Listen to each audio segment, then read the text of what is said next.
आएं इफिसियों के नाम खत पर एक नजर डालें।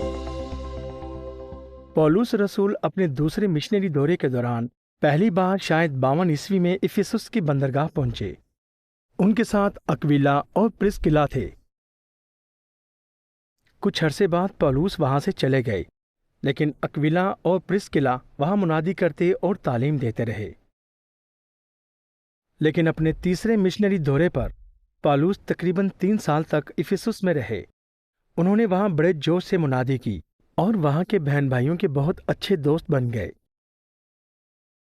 तकरीबन 60 या 61 ईस्वी में पौलुस ने इफिसुस की कलीसिया को रोम से खत लिखा, जहां वो एक फौजी की निगरानी में अपने मुकदमे की समाअत का इंतजार कर रहे थे। इफिसियों के नाम खत में 6 बाब हैं।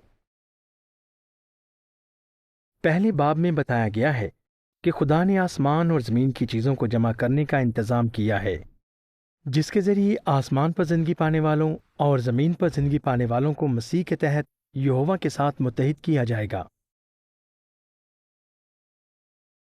दूसरे बाब में पौलुस ने मूसा की शरीयत को एक दीवार से तशबीह दी, जो काफ़ी अरसे तक यहूदियों और गैर यहूदियों के बीच खड़ी रही।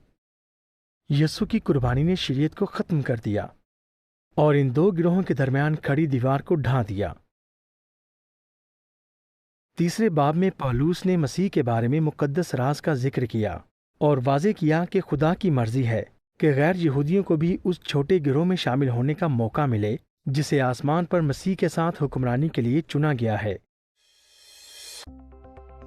क्या आप जानते हैं, इफिसुस का शहर अरतिमिस देवी के बड़े मंदिर की वजह से मशहूर था।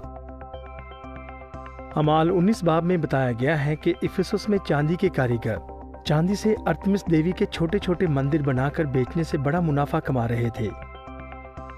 पौलुस इफिसुस में तकरीबन 3 साल तक रहे और इस दौरान उन्होंने लोगों को बताया कि इबादत में बुतों और मुजस्समों का इस्तेमाल करना गलत है।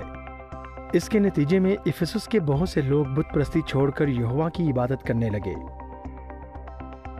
इस वजह से बुतों को बनाने और बेचने वाले गुस्से से भर गए और उन्होंने एक फसाद बर्पा कर दिया। चौथे बाब में इफिसियों को नसीहत की गई कि वो उस पुरानी शख्सियत को उतार दें जो पिछले चाल चलन के मुताबिक ढली हुई है और नई शख्सियत को पहन लें जो खुदा की मर्जी के मुताबिक ढाली गई है। 5वें बाब में पौलुस ने इफिसियों की हौसला अफजाई की कि वो मोहब्बत की राह पर चलते रहें और अपने घराने में भी ये मोहब्बत जाहिर करें। बीवियों को नसीहत की गई कि वो अपने शौहर की ताबेदार हों और शौहरों को नसीहत की गई कि वो अपनी बीवी से उसी तरह मोहब्बत करते रहें जैसे मसीह ने कलीसिया से मोहब्बत की।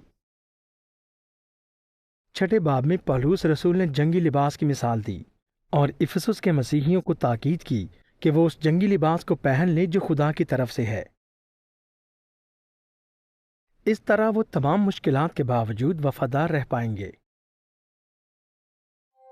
इफिसियों के नाम खत को पढ़ते वक्त गौर करें कि हम वो नई शख्सियत कैसे पहन सकते हैं जो यहोवा की मर्जी के मुताबिक ढाली गई है।